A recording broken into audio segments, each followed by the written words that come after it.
Good morning, everybody.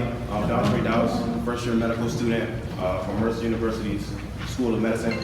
I'd like to thank you all for having me today. I'd like to thank Mrs. Copeland for reaching out to me. And I'd like to just extend my congratulations to the inductees. So could everybody just give a round of applause to our inductees?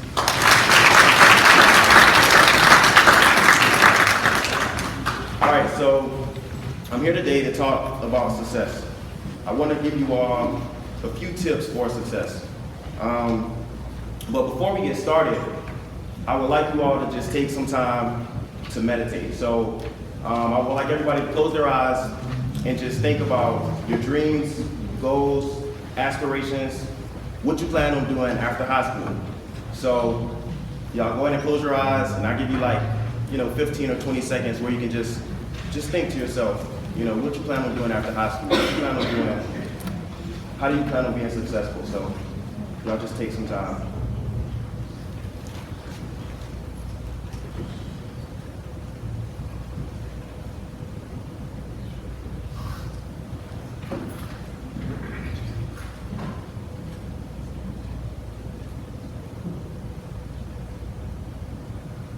Okay.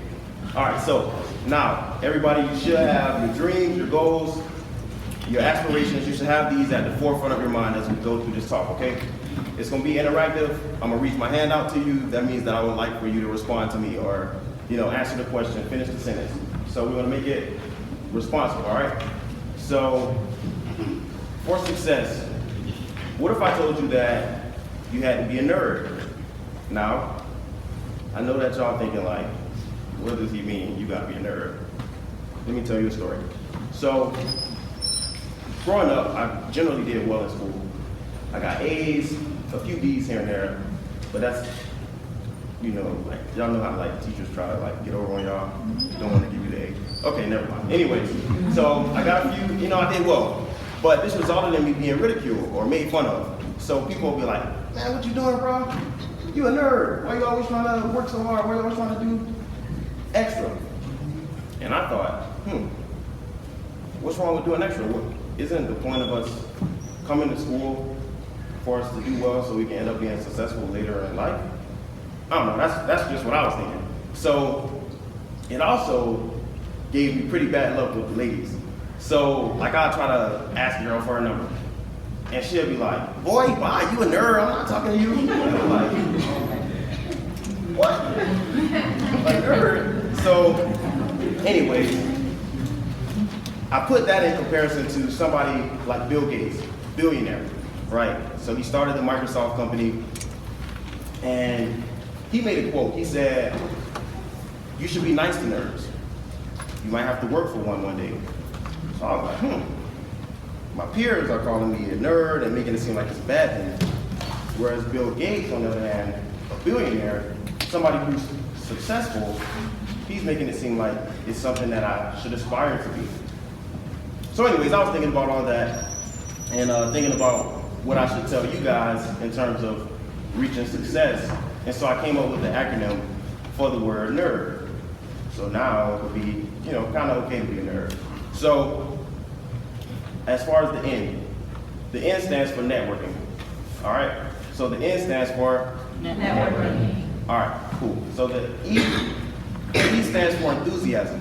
E stands for enthusiasm. Good. And then R stands for resilience. R, resilience. And the D stands for dream big. So D, dream big. All right. So let me explain networking. So with the Job for Georgia graduate program, the inductees in particular, you guys will have an opportunity to get mentorship, learn how to write resumes, learn how to do interviews, all the things that it'll take for you to be successful. And so that's one small part of networking. So let me explain to you, let me give you another view of networking from my mom's perspective. So she would always say, it's not what you know, it's who you know. So I was like, okay. And so she'll always say it. So I'll come home from football practice and she'll be like, son, it's not what you know, it's who you know. And I'm like, okay, all right. I didn't understand it at the time. I didn't understand what she was getting at. Like I'll be doing the dishes, doing my chores. She'll be like, son, it's not what you know, it's who you know. And I'm like, Mom, okay, you told me this like 100 times, right? I'll be getting ready for a date. I'm upstairs taking a shower. She yells up, Dontre! I'm like, yes, ma'am?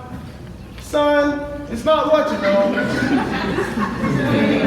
Right, so that's the idea behind networking, okay? So I played college football. I'm in medical school. I've won different research conference awards, but I wouldn't have been able to do any of that if it wasn't for the people who I come in contact with. For example, the cancer research.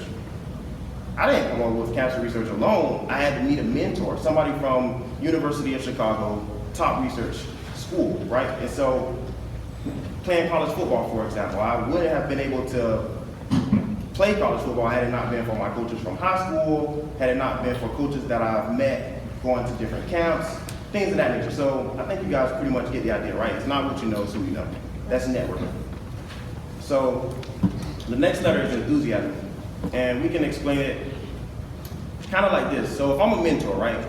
And if you're not excited yourself about your dreams, your goals, your aspirations, what you want to do with your life, then why should I be excited?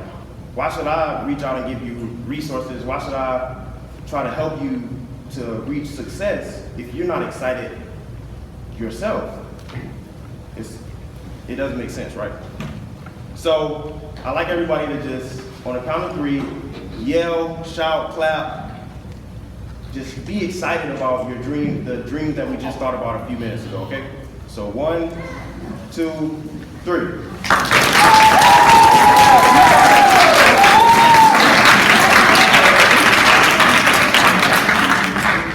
All right, good. So that's enthusiasm, but I want you to carry that enthusiasm with you for the rest of your lives, for your dreams, for your goals, all right? Be excited about your success. If you're not excited, nobody else will. No one will have a reason to, okay? So the next letter, R, is for resilience. And by resilience, I mean standing up in the face of adversity. So on the way to success, on the way to making different accomplishments, there's always adversity. There's always going to be a challenge that you have to overcome in order to reach success, whether that's with sports, whether that's with pursuing your dreams, your career jobs, whatever it is, you're going to face adversity. It's not about, just giving up or just saying, oh man, that was too hard. You got to be resilient. You got to, think to yourself, man, I should overcome this. So I got another story from this. So I was playing here at Johnson. I was in 11th grade playing football, but I didn't start. I actually didn't play at all. I didn't play at all. Like I was a bench warmer, complete, just weak, right? And so I was faced with adversity. For example, my coaches would say, man, you're a little bit too short, or you're a little bit too slow. You're not going to play college football. You should try to go be a doctor or something. The irony there. But anyways, they were like, you should try to go be a doctor or something. I was like, I don't know. One of my goals when I was growing up was to play college football. So I took that and I didn't give up. I was resilient. So what I did was I worked hard, went to camps, went to football camps, did drills every day for hours, 2 and 3 hours a day, just doing drills. And so I went from junior year not playing at all, like getting water for the starters, to actually being one of the best in my position my senior year. I was able to get a scholarship right down in the library. I had a signing day, and I was able to get a scholarship, play college football. I came back, played at Savannah State, and I reached my goal. But I reached my goal because I was resilient in the face of adversity. Y'all, you get what I mean by that? So like, you're gonna face adversity. It's gonna come, undoubtedly. It's gonna come something, and it's gonna be challenging, and it's gonna make you say, dang, why did I choose this career? But you can't give up just because it's hard. You can't give up just because it seems like, I don't know, it's just too hard. So be resilient. The last letter is dream big, okay? So y'all remember the dreams, the goals that we thought about at the beginning of my talk? All right, so I want y'all to close your eyes again. But this time, I want you to go a step further. Think a little bit harder. Make even higher dreams and goals. So for example, if somebody said, I want to graduate college, I want to get a bachelor's degree, and I want to be an engineer. Your next step would be going on and get a master's, maybe get a PhD, and then instead of being an engineer working for someone, you can actually own a company, you can build something yourself. That's an example. So just close your eyes again, please, if you will, and just think a little bit harder.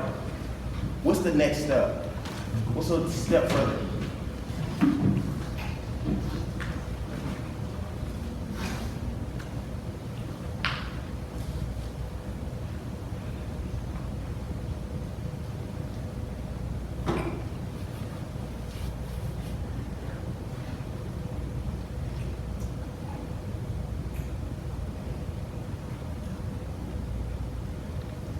Okay, so I got some eyes peeking at me, so I guess that means that we got some new thoughts, right?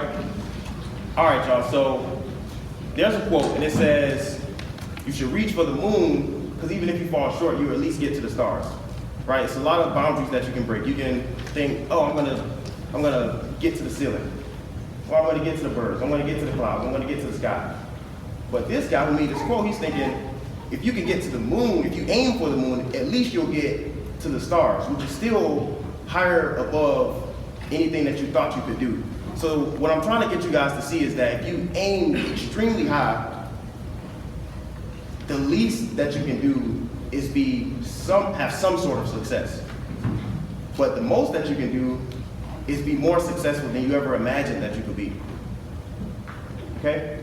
So Ben Carson, for example, he's a renowned pediatric neurosurgeon.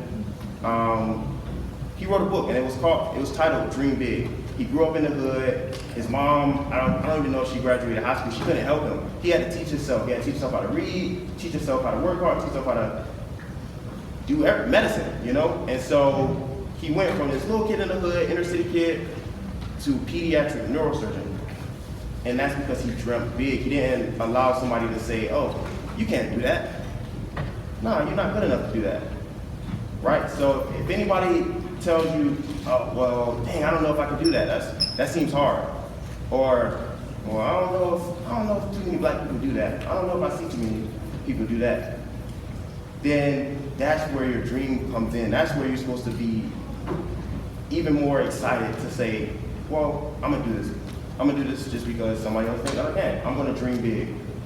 So there you have it, guys. I was telling you, I just wanted to show you how being a nerd is okay.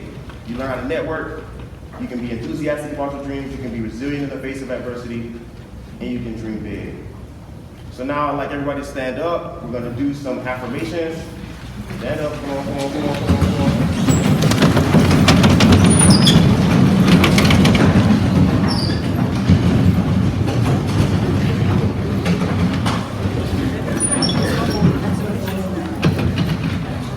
All right, y'all, I need y'all to repeat after me, and I need you to say it like you mean it, and I need you to just say it with everything you got, okay? So the first one, I am smart. I am smart. Second one, I can be anything I want to be in this life. I can be anything I want to be in this life. And the last one, I will be something in this life. I will be something in this life. I'm Dontre Douse, a first-year medical student. Thank you for your time.